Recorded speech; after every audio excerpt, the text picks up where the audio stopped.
নমস্কার বন্ধুরা, আবারও চলে এসেছি নতুন একটা রেসিপি নিয়ে। বাজারে তো অনেকেই শিক কাবাব, টিক্কা কাবাব খেয়েছেন।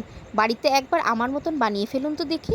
প্রথমে পেঁয়াজ আর ক্যাপসিকাম কিউব করে কেটে নিয়েছি, তার মধ্যে চিকেনের সলিড পিস নিয়েছি।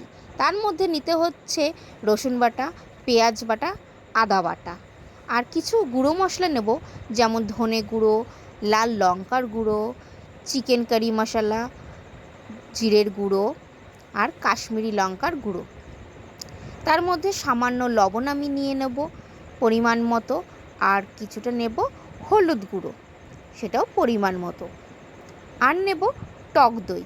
দিয়ে ভালো করে মেখে নিতে হবে, যাতে সবগুলোর গায়ে মশলাগুলো লেগে যায়।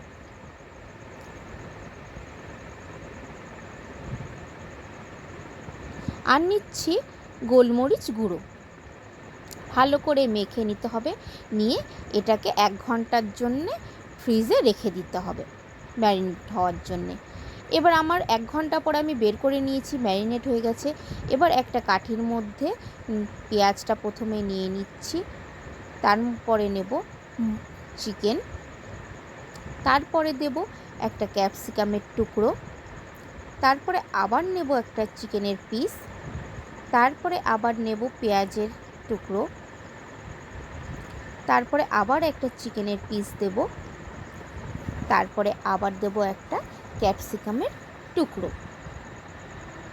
দেখো কি সুন্দর লাগছে। এবার ঠিক করে ছড়িয়ে নিতে হবে।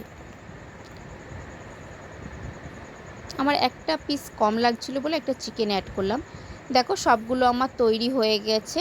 এবার আমি একটা চাটু নিয়েছি, বা যাদের ফ্রাইং প্যান আছে সেটাতে নেবে, নিয়ে তেল দিয়ে তার মধ্যে এক পিস করে ভাজবে।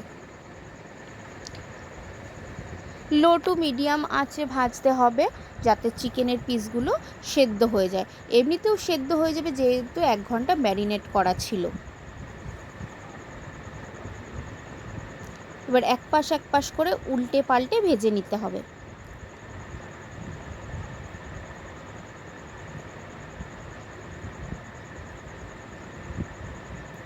দেখো আমার ভাজা প্রায় হয়ে গেছে।